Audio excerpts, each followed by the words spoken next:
मैं doctor Kirti Mathur, associate professor political science, government Miraganj college Udaipur. आज के हमारे अध्ययन का विषय है जापान की न्यायपालिका। मेजी युग के अंतर्गत जापान में न्यायपालिका स्वतंत्र नहीं थी, वरन वह सामान्य प्रशासन का एक अभिन्न अंग थी। किंतु 1947 के शोवा संविधान, जो कि वर्तमान संविधान है, उसके द्वारा जापान में लोकतंत्रीय व्यवस्था का सूत्रपात किया गया और जापान में एक स्वतंत्र और निष्पक्ष न्यायपालिका की स्थापना की गई। और वर्तमान न्याय प्रणाली की निम्नलिखित विशेषताएं हैं। फर्स्ट, न्यायपालिका की पृथकता। मेजी संविधान के अंतर्गत न्यायपालिका शासन की एक स्वतंत्र शाखा होने के स्थान पर कार्यपालिका का अंग मात्र थी, लेकिन नवीन संविधान अर्थात शोवा संविधान के अंतर्गत न्यायपालिका को व्यवस्थापिका और कार्यपालिका के नियंत्रण से मुक्त कर शासन की एक स्वतंत्र शाखा का रूप प्रदान किया गया है। आर्टिकल 76 के अनुसार समस्त न्यायिक शक्ति सर्वोच्च न्यायालय और ऐसे अधीनस्थ न्यायालयों में निहित होगी जो कानून द्वारा स्थापित किए गए हों। नेक्स्ट विशेषता है न्यायपालिका की स्वतंत्रता की गारंटी। वर्तमान संविधान के अंतर्गत न केवल शासन की पृथक शाखा के रूप में न्यायपालिका की स्थापना की गई, वरन न्यायपालिका को स्वतंत्रता की गारंटी देकर ऐसी परिस्थितियों की व्यवस्था की गई है कि न्यायपालिका निष्पक्षता और निर्भयता के साथ अपने कर्तव्यों का पालन कर सके। नेक्स्ट विशेषता है विधि के शासन की स्थापना। नवीन संविधान के अंतर्गत एंग्लो सेक्शन न्याय प्रणाली की मूलभूत धारणा विधि के शासन, रूल ऑफ लॉ को अपनाया गया है। अब जापान में सभी व्यक्ति विधि के समक्ष समान हैं और सभी के लिए एक ही प्रकार के कानून और एक ही प्रकार के न्यायालय है। इस संबंध में व्यक्तियों के पद के आधार पर कोई अंतर नहीं किया जाता है। वर्तमान न्याय प्रणाली की नेक्स्ट विशेषता है न्याय व्यवस्था की एक रूपता। नवीन संविधान के अंतर्गत देश की संपूर्ण न्यायिक सत्ता सर्वोच्च न्यायालय और कानून द्वारा स्थापित अधीनस्थ न्यायालयों में निहित है। न्यायपालिका के शीर्ष पर सर्वोच्च न्यायालय है और उसके अधीन उच्च न्यायालय, जिला न्यायालय, कौटुंबिक न्यायालय और 570 प्रारंभिक न्यायालय हैं, जो ऊपर से नीचे तक एक ही श्रृंखला में आबद्ध हैं। अधीनस्थ न्यायालयों पर सर्वोच्च न्यायालय को अधीक्षण और नियंत्रण की शक्ति प्राप्त है। नेक्स्ट विशेषता है प्रशासकीय न्यायालयों का अभाव। मेजी संविधान के अंतर्गत जर्मनी, ऑस्ट्रिया आदि देशों की पद्धति पर प्रशासकीय न्यायालयों की स्थापना की गई थी, किंतु वर्तमान न्यायालय में इस तरह के प्रशासकीय न्यायालयों का अंत कर दिया गया और सभी प्रकार के विवादों के लिए एक ही प्रकार के न्यायालय हैं। नेक्स्ट विशेषता है न्यायिक पुनरावलोकन, जुडिशियल रिव्यू। संयुक्त राज्य अमेरिका का अनुकरण करते हुए जापान की नवीन संविधान में सर्वोच्च न्यायालय को न्यायिक पुनरावलोकन की शक्ति प्रदान की गई है और न्यायिक पुनरावलोकन की व्यवस्था संविधान के अनुच्छेद 81 में की गई है, जिसका अभिप्राय यह है कि सर्वोच्च न्यायालय को कानूनों की वैधानिकता की जांच करने की शक्ति प्राप्त है तथा यदि डायट किसी ऐसे कानून का निर्माण करे या कैबिनेट कोई ऐसी आज्ञा जारी करे जो संविधान के प्रतिकूल हो, तो सर्वोच्च न्यायालय उसे अवैध, असंवैधानिक घोषित कर सकता है। न्यायिक पुनरावलोकन की व्यवस्था से सर्वोच्च न्यायालय की प्रतिष्ठा में वृद्धि हुई है। नेक्स्ट विशेषता है न्यायाधीशों की नियुक्ति का जनता द्वारा अनुसमर्थन।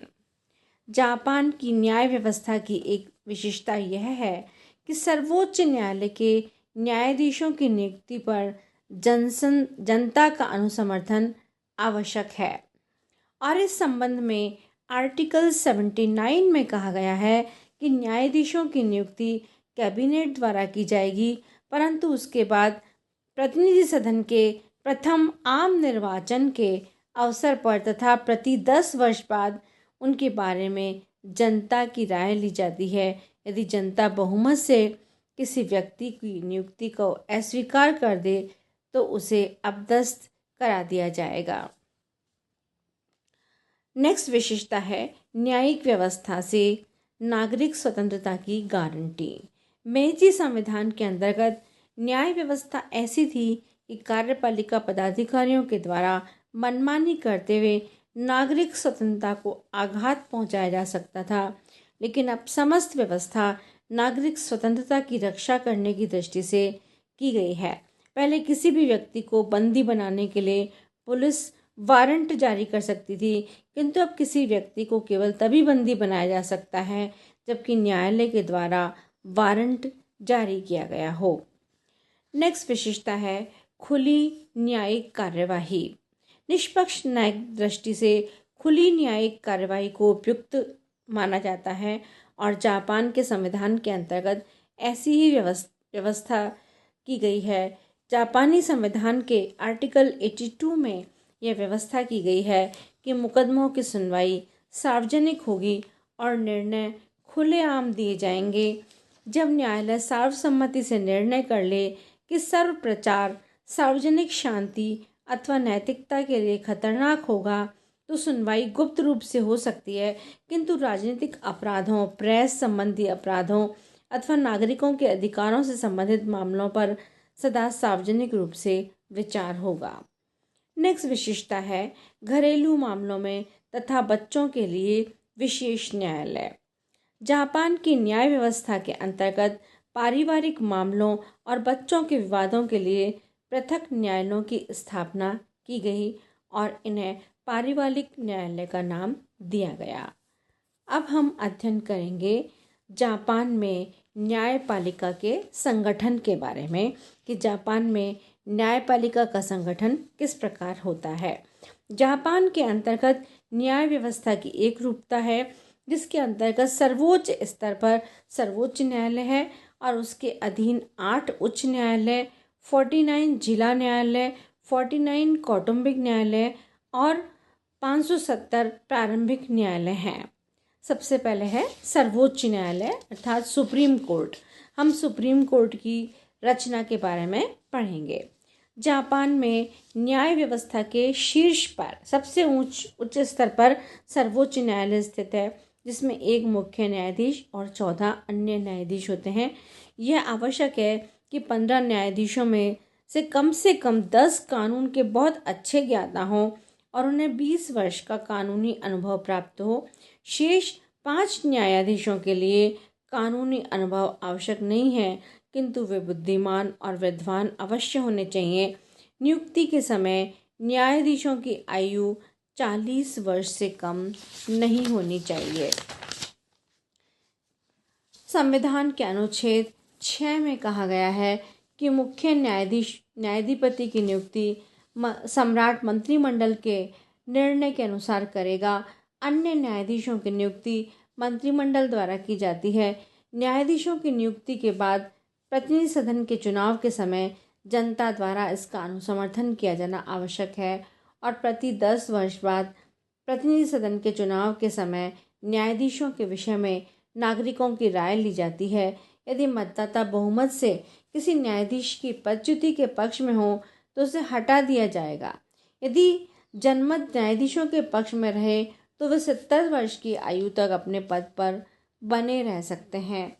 और आर्टिकल 78 में लिखा है कि कोई भी न्यायाधीश सार्वजनिक महाभियोग के अतिरिक्त अन्य किसी तरीके से नहीं हटाया जाएगा जब तक कि वह अपने न्यायिक कर्तव्य निभाने के लिए मानसिक या शारीरिक रूप से अशक्त घोषित न किया गया हो। किसी भी न्यायाधीश के विरुद्ध कार्यपालिका द्वारा कोई कार्यवाही नहीं की जाएगी। न्यायाधीशों पर महाभियोग लगाने की शक्ति डायट को प्राप्त है। सर्वोच्च न्यायालय की कार्यविधि के बारे में हम पढ़ेंगे। संवैधानिकता के प्रश्न से संबंधित विवादों की सुनवाई 15 न्यायाधीशों की ग्रांड बेंच करती है, जिसमें गणपूर्ति के लिए 9 न्यायाधीशों की उपस्थिति आवश्यक मानी गई है। अन्य मामलों में, जिनमें केवल कानूनी प्रश्न निहित होते हैं, छोटी बेंच ही अपीलें सुनती है, जिसमें 5 न्यायाधीश होते हैं और 3 न्यायाधीशों की गणपूर्ति आवश्यक मानी जाती है। बहुमत के निर्णय से असहमत न्यायाधीश अपना अलग अलग निर्णय दे सकते हैं।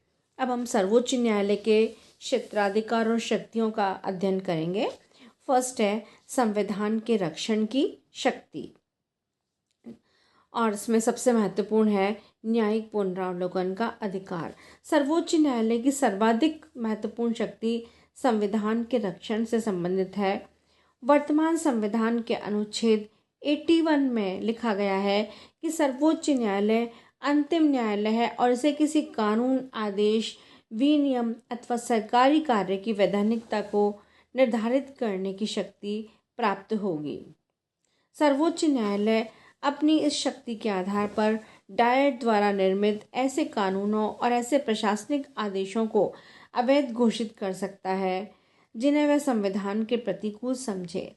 सर्वोच्च न्यायालय अपनी शक्ति के आधार पर संविधान का संरक्षक और व्याख्याता हो गया है। इस संबंध में विशेष बात यह है कि सर्वोच्च